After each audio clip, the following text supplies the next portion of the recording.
Hello students, welcome to St. John's School online classes. ये आज हमारी क्लास 10th की हिंदी विषय की क्लास है। आज हम इस वीडियो में समास के बारे में समझेंगे। इसमें हम समास के भेद, समास की परिभाषा को उदाहरणों के द्वारा समझने की कोशिश करेंगे। जैसे कि आप सब जानते हैं, भाषा की सबसे छोटी इकाई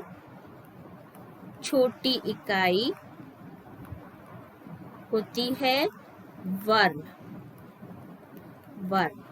वर्णों के मेल से ही शब्द बनाए जाते हैं। अब हिंदी भाषा में शब्दों की रचना 3 तरह से होती है। नंबर 1 उपसर्ग के द्वारा, नंबर 2 प्रत्यय के द्वारा और नंबर 3 समास के द्वारा।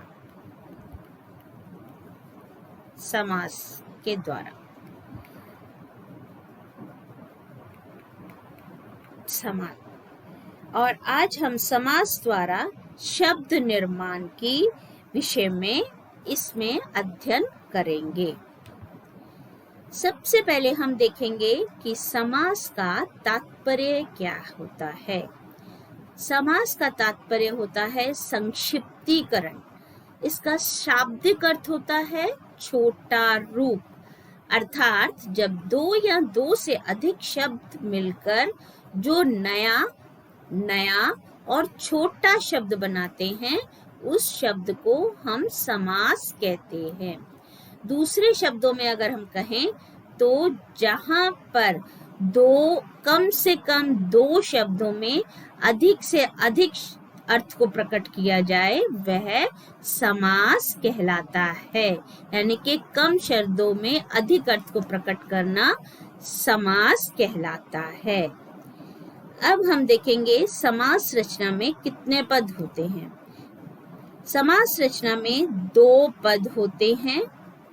पहला पद जो होता है उसे हम पूर्व पद कहते हैं और दूसरे पद को उत्तर पद कहा जाता है। इन दोनों से जो नया शब्द बनता है वह समस्त पद कहलाता है। जैसे कि ये है उदाहरण रसोई घर। रसोई प्लस घर, और ये बन गया समस्त पद या समास। इसका बन गया रसोई घर। तो इसमें रसोई पूर्व पद और घर उत्तर पद है। ऐसे ही हम देखेंगे गंगा जल। इसका समस्त पद हमने बनाया गंगा जल, तो गंगा इसमें हो गया पूर्व पद और जल हो गया उत्तर पद। यानी कि पहले पद को पूर्व पद और दूसरे पद को उत्तर पद कहा जाता है। तो ये दोनों मिलकर बनाते हैं समस्त पद। समस्त पद या समासिक पद भी कहा जाता है। अब समासिक शब्द क्या होता है?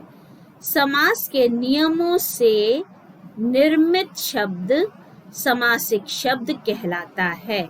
यानी कि समास के नियमों के अंतर्गत जो शब्द बनता है वह समासिक शब्द कहलाता है। इसे हम समस्त पद भी कहते हैं। समास होने के बाद विभक्तियों के चिन्ह गायब हो जाते हैं। जो शब्द पद में जो विभक्ति चिन्ह होते हैं वो गायब हो जाते हैं। समासिक शब्द अब है समासिक विग्रह। समास विग्रह समासिक शब्दों के बीच के संबंध को स्पष्ट करने को समास विग्रह कहते हैं। विग्रह के बाद समासिक शब्द गायब हो जाते हैं, अर्थात जब समस्त पद के सभी पद अलग अलग किए जाते हैं तो उन्हें समास विग्रह कहते हैं। जैसे माता पिता, माता और पिता, तो ये समस्त पद है माता पिता, और ये है समास विग्रह।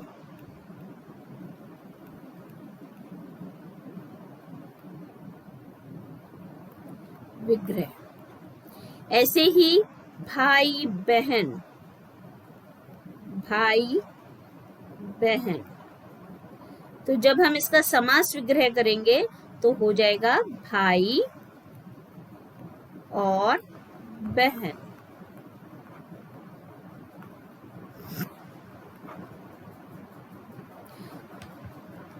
अब हम देखेंगे समास और संधि में क्या अंतर है।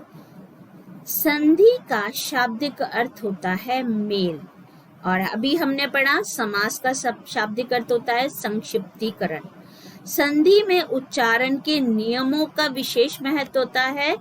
इसमें दो वर्ण होते हैं, इसमें कहीं कहीं पर तो दोनों वर्णों में ही परिवर्तन हो जाता है, और कहीं कहीं पर तीसरा वर्ण भी आ जाता है। कहीं कहीं पर जब संधि करते समय पहला वर्ण और दूसरा वर्ण परिवर्तित हो जाते हैं, और कहीं कहीं उन दोनों को हटाकर तीसरा नया वर्ण आ जाता है। संधि किए हुए शब्दों को तोड़ने की क्रिया कहलाती है संधि विच्छेद क्रिया, संधि विच्छेद कहलाती है। संधि में जिन शब्दों का योग होता है उसका मूल अर्थ नहीं बदलता, यानी कि पुस्तक प्लस आल्य तो हो गया पुस्तकालय। इसमें मूल शब्द यानी कि जो शब्द होते हैं उनका अर्थ परिवर्तित नहीं होता है। अब हम देखेंगे समासिक शब्द का क्या होता है अर्थ। समास का शाब्दिक अर्थ होता है संक्षेप। समास में वर्णों का नहीं, यहाँ पर पदों का अधिक महत्व होता है। पद किसे कहते हैं? जब शब्द को वाक्य में प्रयोग किया जाता है तब वह पद कहलाता है। यहाँ पर पद का ज्यादा महत्व होता है समास करते समय। इसमें दो या दो से अधिक पद मिलकर एक समस्त पद बनाते हैं, और इनके बीच से विभक्तियों का लोप हो जाता है। समस्त पद को तोड़ने की प्रक्रिया को विग्रह कहा जाता है।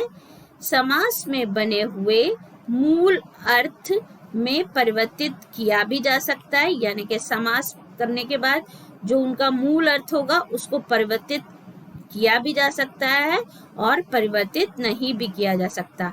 कभी कभी उनका अर्थ परिवर्तित होता है और कभी नहीं होता। अब समास के भेद। समास के 6 भेद हैं। नंबर 1 अव्ययी भाव समास, नंबर 2 तत्पुरुष समास, नंबर 3 कर्मधारय समास, नंबर 4 द्विगु समास, नंबर 5 द्वंद्व समास, नंबर 6 बहुव्रीहि समास। ये समास के 6 भेद हैं। इन 6 भेदों के बारे में हम अपने नेक्स्ट वीडियो में सीखेंगे। Thank you.